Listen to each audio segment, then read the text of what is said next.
Who was the first running back to rush for 1,000 yards in each of his first 3 NFL seasons? Surely Jim Brown did it. Or perhaps Gale Sayers? O.J. didn't rush for 1,000 yards in any of his first 3 seasons. So who did it?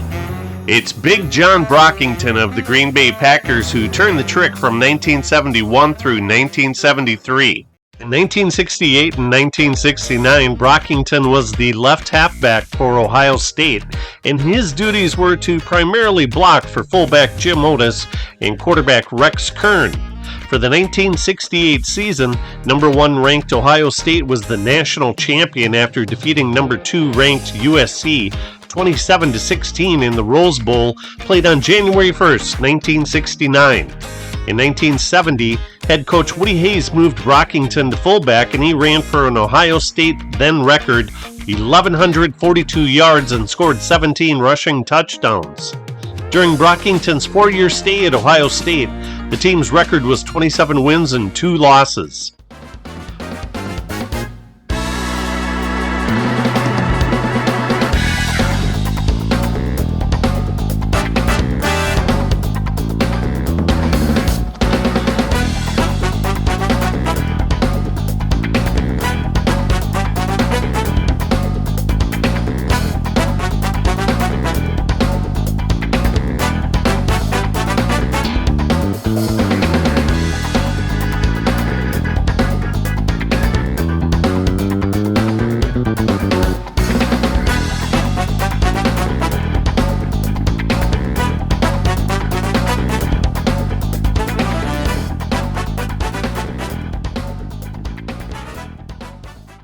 Brockington only had 5 rushing touchdowns as a rookie. The Packers had a running back by committee approach when nearing the goal line. Donnie Anderson had 5 rushing touchdowns, Dave Hampton had 3, and quarterback Scott Hunter chipped in with 4. Brockington was nicknamed the Crazed Camel for his distinctive running style, one that resulted in him being named to First Team All-Pro, to the Pro Bowl, and as the Offensive Rookie of the Year as he finished with the 2nd most rushing yards in the NFL.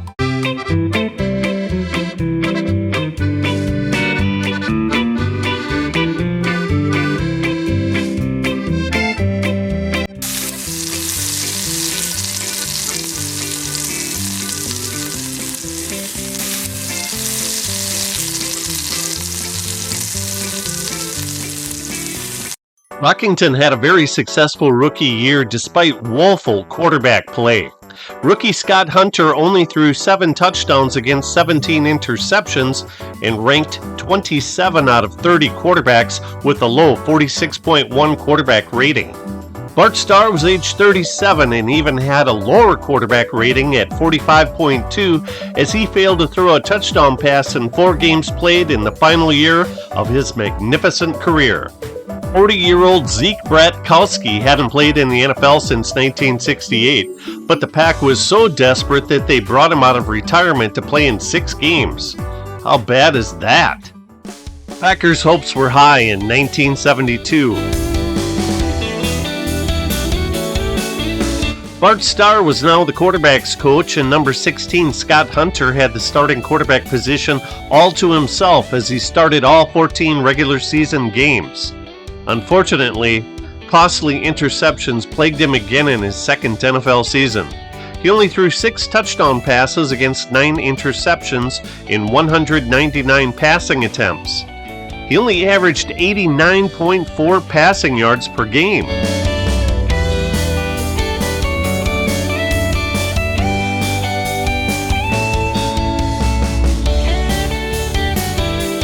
His main threat was as a runner, as he scored 5 touchdowns on only 22 carries.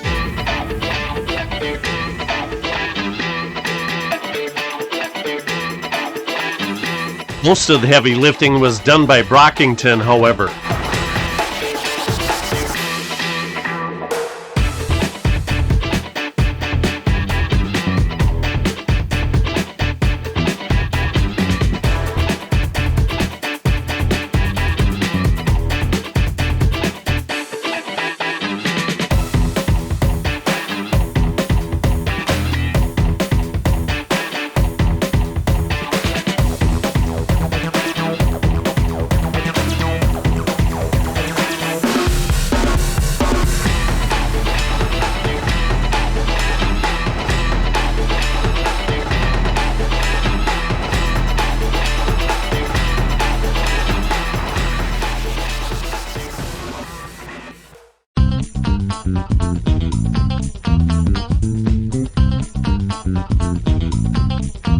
Brockington wasn't known as a pass receiver, but he averaged a career-high 12.8 yards on 19 receptions in 1972.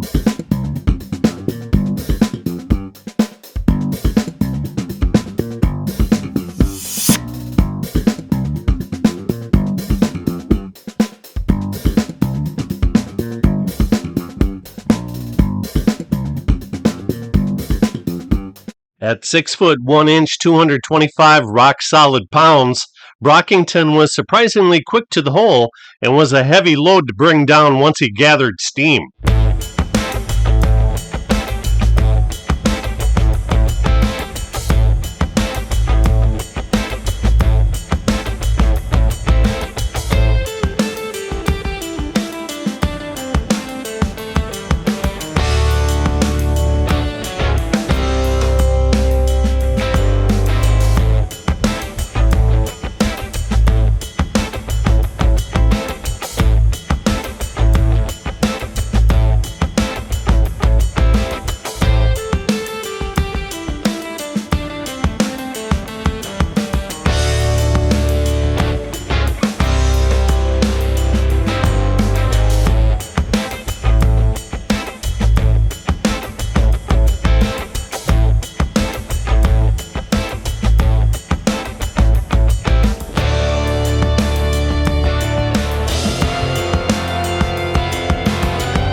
In 1972, the Packers had 7 rookies among 18 new players from the 1971 season.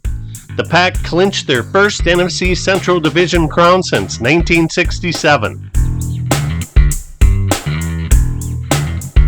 The Redskins were the Packers' playoff opponent, and their defense was tough to run against. Brockington had more receiving yards in the game than rushing yards.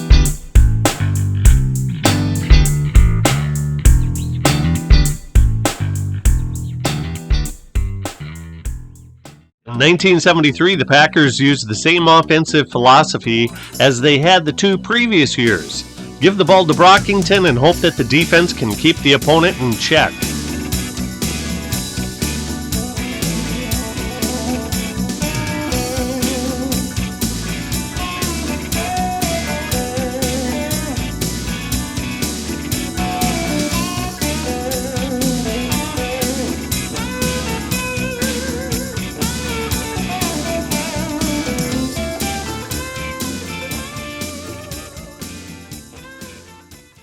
Brockington did his part as he finished with the second most rushing yards in the NFL for the second time in his 3 seasons.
Brockington only caught 16 passes in 1973. This one was good for 37 yards. His 15 other catches averaged just 6 yards.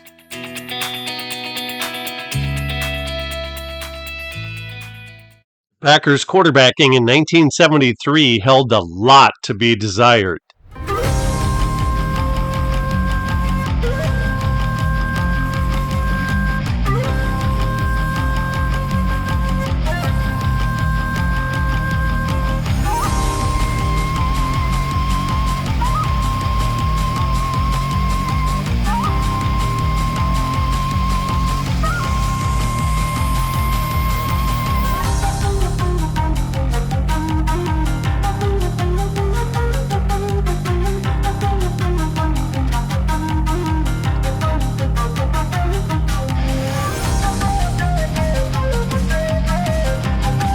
Jerry Taggy was the Packers' second leading touchdown rusher, with 2. Brockington was the leader with 3, and the team only had 10.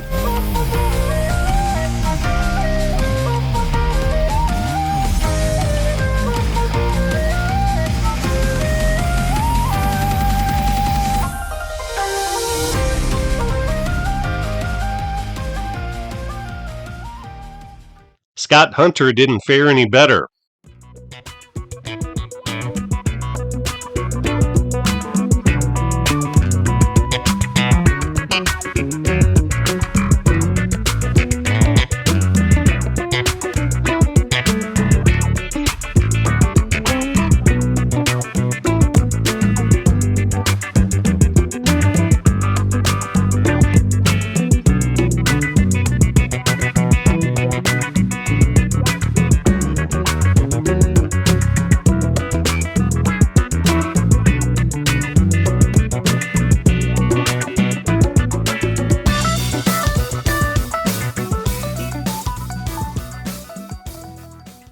In August 1973, the Packers sent 2 second-round draft picks to the Dolphins for Jim Delgado, even though Miami had signed him as an undrafted free agent from Syracuse and had only completed 5 of 9 passes for the Dolphins in 1972. He went bye-bye after the 1973 season.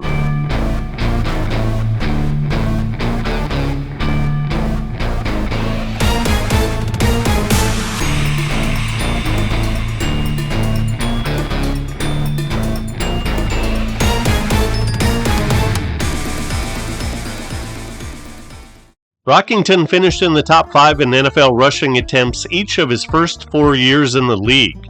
He rushed for 883 yards in 1974 and led the NFL in touches, but his wheels were starting to fall off.